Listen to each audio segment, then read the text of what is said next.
Wapendwa, Bwana Yesu asifiwe. Bwana apewe sifa. Kwa majina naitwa Moses Malkondosi. Napenda tushiriki baraka hii ya neno la Mungu, tumlishe mtu wa ndani. Neno la Mungu inasema kuwa mwanadamu hatoishi kwa mkate tu, bali katika neno la Mungu litokalo kinywani mwake. Na hili ndilo neno la Mungu ambalo nataka tushiriki leo.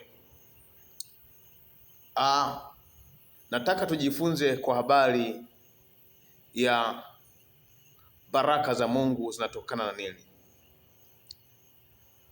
Baraka za Mungu zinatokana na pendo la Kristo kwa mtu ambaye anaonekana kuwa anampenda Bwana na ana uchaji ndani yake. Maana yake anauelewa, ana usikivu, anampenda Kristo. Ukimpenda Bwana ndiyo chanzo cha kila kitu. Maana yake kwamba neno linatuambia kuwa itakuwa utakaposikia sauti ya Bwana. Kusikia sauti ya Bwana kumlazi. Tunasoma kitabu cha Kumbukumbu 28 kuanzia mstari wa kwanza. Neno la Mungu inanena ya kuwa itakuwa utakaposikia sauti ya Bwana Mungu wako kwa bidii kutunza kuyafanya maagizo yake yote ni kuagizayo leo, ndipo Bwana Mungu wako atakapokutukuza juu ya mataifa yote ya duniani. Mstari wa pili. Na baraka hizi zote zitakujilia na kukupata usikiapo sauti ya Bwana Mungu wako. Utabarikiwa mchini, utabarikiwa na mashambani. Utabarikiwa uzao wa tumbo lako na uzao wa nchi yako na uzao wa wanyama wako wa kufugwa, kuongezeka kwa ng'ombe wako na wadogo wa kondoo wako. Biblia unapozidi kuisoma inatuambia utabarikiwa ikiwa utaisikia sauti ya Bwana. Nini maana ya kusikia sauti ya Bwana? Ama sauti ya Bwana ndiyo ipi? Tunaamini Mkristo, cha kwanza neno la Mungu ndilo kanuni na mwongozo wake wa kwanza. Maana yake tunaamini neno la Mungu ni uvuvio ama ni pumzi ya Mungu. Kupitia maandiko tunamwona Mungu ananena na sisi. Ijapokuwa alisema na watu mbalimbali, lakini inafanyika ukumbusho na sisi. Ni kwa kuwa tumeipokea imani ya Kikristo, lazima tujengwe katika maandiko ama neno la Mungu, ambaye neno la Mungu ndiyo Mungu mwenyewe. Kwa hiyo kumbe, tunapojifunza ama tunaposikia neno la Mungu ndilo linalotakiwa kutuongoza sisi kila kutoka leo, kwamba tumesikia sauti ya Mungu. Pengine Bwana anaagiza kwa habari ya kuwa na juhudi katika kazi. Pengine Mungu ananena na wewe kwa habari ya jambo fulani kulifanya, lakini unaona yamkini ya kuwa hicho kitu kwa uweza wako na kwa nguvu zako hauwezi. Lakini Mungu ndiye anakusihi ufanye. Na watu wengi hawaijui sauti ya Mungu inayonena ndani yao. Sauti ya Mungu, pengine Bwana anakujilia kwa namna tofauti, lakini wewe huwezi jua kwamba hii ni sauti ya Mungu. Maana yake kwamba neno la Mungu linasema wana wa Mungu wanaijua sauti yake. Ni kama haujampokea Kristo, huwezi jua kwa habari ya siri za Mungu. Ni kama haujaokoka bado, hujajiachilia mbele za Bwana na Roho wa Mungu hayumo ndani yako, huwezi jua ni nini Bwana amenena na wewe. Pengine ni katika njozi usiku umelala, Bwana akajifunua katika njozi akasema na wewe kwa habari ya jambo moja, lakini yamkini unaweza ukaamka wewe ukajua ya kuwa ilikuwa ni ndoto tu, na kumbe lilikuwa ni kusudi la Mungu amesema na wewe. Tunaposemea kwa habari ya kuisikia sauti ya Mungu, sauti ya Mungu pengine ni wewe ndugu yangu umeokoka hapo, lakini kila siku kuitwako leo, kila kuitwako Jumapili, kila kuitwapo siku yoyote ambayo wewe unaabudu, unaenda kanisani, mtumishi wa Mungu anaposimama madhabahuni anasema kwa habari ya neno, lakini watu wa leo na watu ambao wameokoka leo wamekuwa ni wasikilizaji pasipokuwa watendaji kwa habari ya neno la Mungu. Maana yake lile agizo ama yale mafundisho wanayofundishwa madhabahuni watu hawayaelewi ipasavyo na hawachukurii. Maana yake akiwa kanisani anasikia cha kanisani, akitoka ameshaziba na amefuta chote.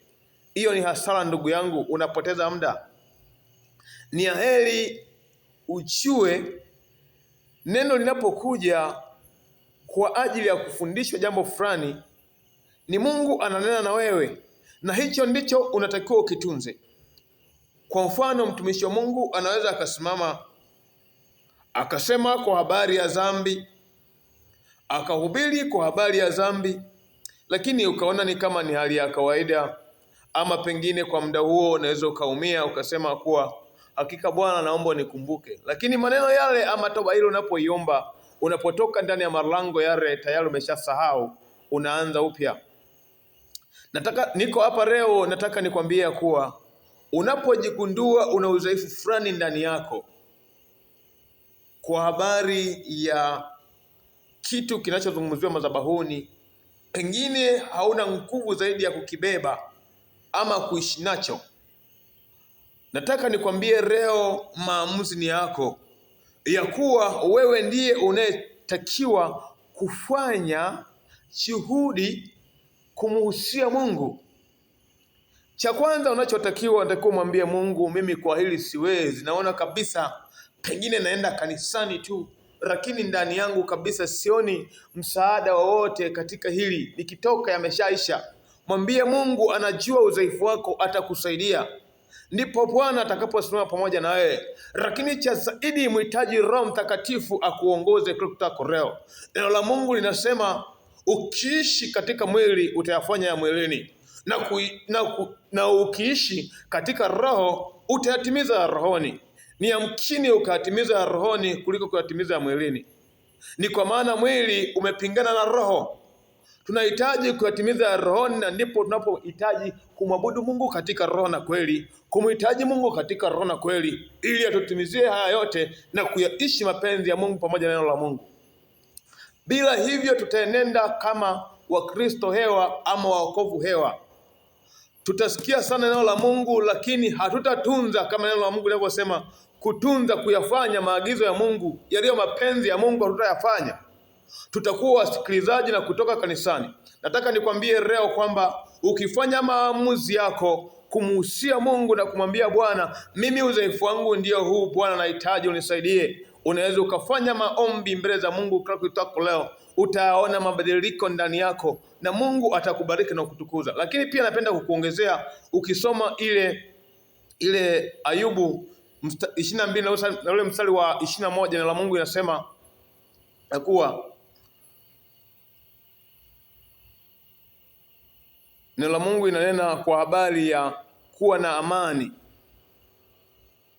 Ukiwa na amani nyingi, ndipo mema na baraka za Bwana ndipo zinapokufuata. Kuna vitu vitatu ambavyo ukivikosa ndani yako utakosa vingi. Unatakiwa uwe mtu wa haki, unatakiwa uwe mtu wa amani ndani yako. Usitake moyo wako uwe na mtafaruko ndani yake.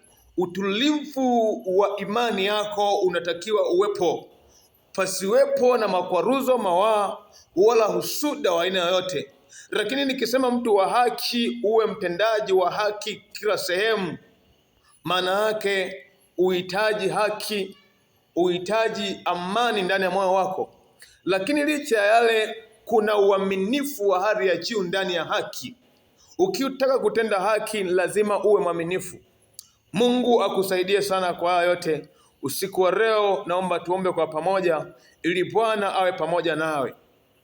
Tuombe. Asante Mwenyezi Mungu uketie pahali pa juu mno kwa huu uchache wa neno lako la uzima.